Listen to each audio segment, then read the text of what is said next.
Clube do Livro, por aqui na Unicinos FM 103.3, também na TV Unicinos. Esse é o nosso último Clube do Livro da temporada. O assunto é Bufo Spallanzani, do Rubem Fonseca. Camila Kiel, boa tarde, tudo bem? Olá, Rodrigo de Oliveira, tudo bem? Boa tarde. Nosso derradeiro da temporada, né? Isso, temporada 2013 do Clube do Livro, chegando ao fim por aqui. Vanessa Ores, boa tarde. Oi, boa tarde, tudo bem? Parece que esteve do primeiro programa da temporada, fechando e agora também. Estou fechando com vocês, isso mesmo. Isso aí, Fernanda Schmidt, boa tarde. Oi, Rodrigo, boa tarde. Tudo certinho? Tudo certo. Então, antes de conversar sobre Bufo Spallanzani e Rubem Fonseca, a gente sempre faz aquela contextualização sobre o autor aqui no Clube do Livro. Então, a gente começa sabendo quem é Rubem Fonseca.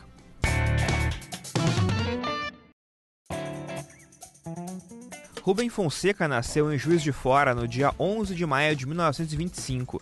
É formado em Direito, tendo exercido várias atividades antes de dedicar-se inteiramente à literatura.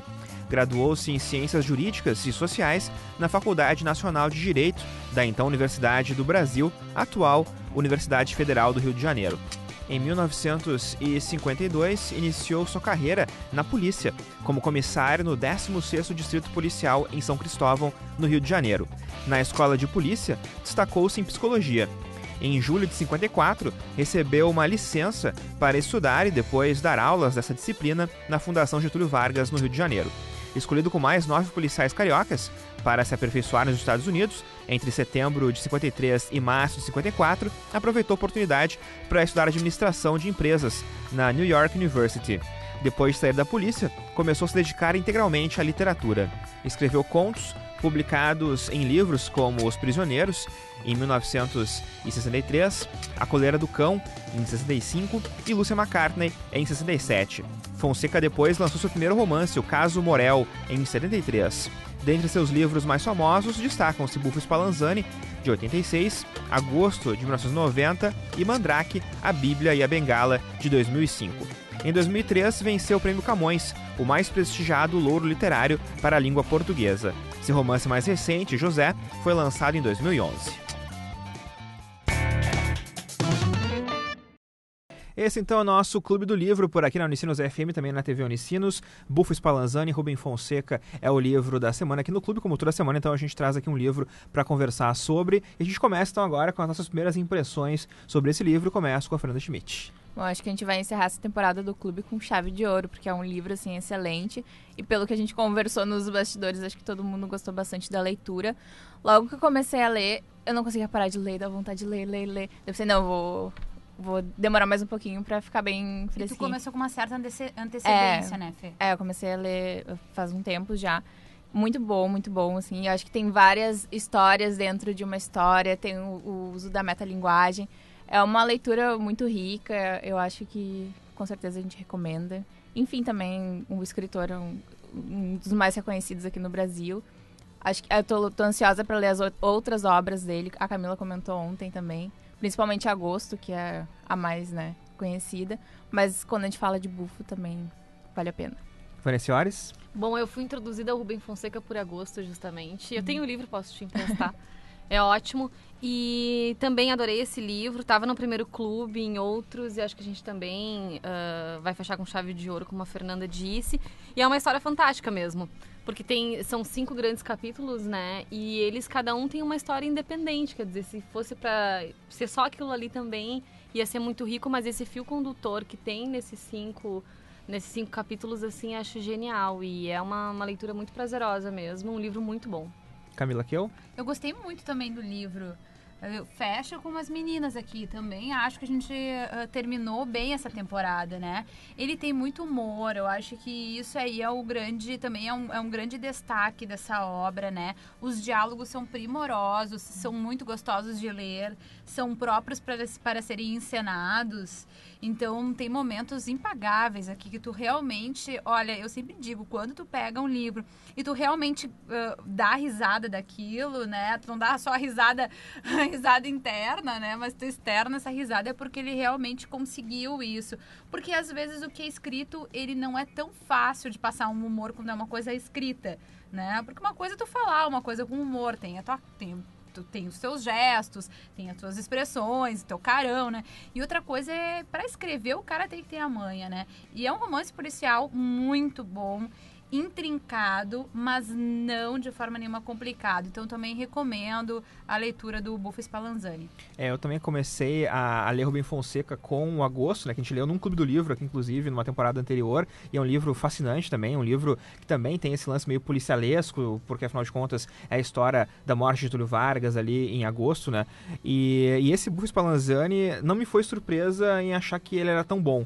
Porque o Rubem Fonseca já em agosto, que é um livro posterior, inclusive, ao Bufo Spallanzani, já era ótimo. Quando a gente lê o Bufo Spallanzani, a gente só, na verdade, tira a prova real de que o Rubem Fonseca tem a manha realmente de escrever personagens fascinantes, porque são muitos personagens nesse livro. E ele consegue desenvolver cada um deles de uma forma muito interessante. Então, tem alguns capítulos que são maiores que outros, mas o segundo e terceiro capítulo são grandes capítulos, realmente, que são totalmente diferentes um do outro, porque são histórias realmente diferentes e poderiam realmente ser histórias fechadas em si, mas que cada personagem é tão interessante que te dá vontade de continuar lendo, mesmo que, sei lá, ele está numa montanha lá, isolado do mundo. Parece que não tem nada a ver com o resto da história, mas mesmo assim tu continua lendo com gosto, porque é interessante. E no fim das contas tu acaba descobrindo que as coisas não são tão estanques assim também como tu achava.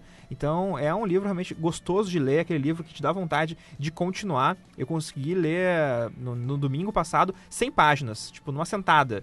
E não são todos os livros que tu consegue, sabe, fazer esse tipo de leitura, essa imersão. Então, eu achei o Bufo Spallanzani, realmente, como todas as gurias já disseram aqui, fecha com chave de ouro na nossa temporada 2013 do clube. Eu achei interessante que a Camila falou que é um livro que é legal de ser encenado. E eu peguei esse livro da biblioteca e tinha várias anotações. Cena 1, final. Então, acho que alguém pegou o livro justamente pra fazer uma peça de teatro, assim. Ou pra talvez comparar com um filme, né? Porque tem um filme também. do Bufo Spallanzani, e até se fizer uma busca na internet, tu vê como tem muitos trabalhos das pessoas analisando as duas coisas. Eu não consegui ver o filme, inclusive o Rodrigo assistiu, né, Rodrigo? Eu assisti há uns E ele é bem 10, 12 fiel, anos. assim, à obra? Eu não lembro direito do filme, na verdade, mas eu lembro que eu já não gostei muito dos atores escolhidos. É com a Maite Proença? É a Maite Proença, é a Delfina. O José Maier faz o escritor. O Ivan, o Gustavo Flávio. E Tony Ramos faz o delegado. Guedes. Mas é que, sabe, o jeito que o livro é escrito, e isso eu tava vendo comentários no YouTube também sobre isso, eu concordo muito com o sujeito que escreveu, não sei quem é, mas enfim, que diz que o Zé Maier, fazendo o personagem do escritor, tira muito do humor que no livro tem, né? Porque ele, o personagem, né, que é o Gustavo Flávio, ou o Ivan Canabrava, ele é um cara que é pesadão. Ele fala que ele engordou 30 quilos, Sim. né? Que é José mulato, Maier é magro. né? Que é mulato, então não...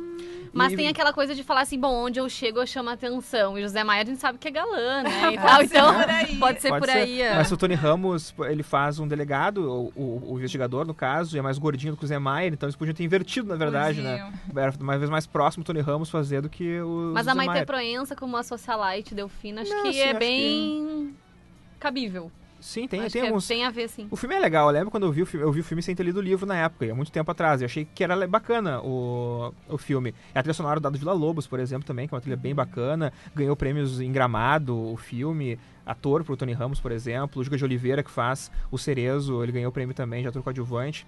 É um filme bem premiado. Só que o livro, ele tem muito mais espaço, né, para desenvolver muitas temáticas que são desenvolvidas nesse livro. Então, por isso que ele acaba sendo mais interessante, né, do que apenas ver o filme. Eu recomendo o seguinte, né, leia o livro, veja o filme e depois tire suas conclusões, mas o livro realmente vale muito a pena.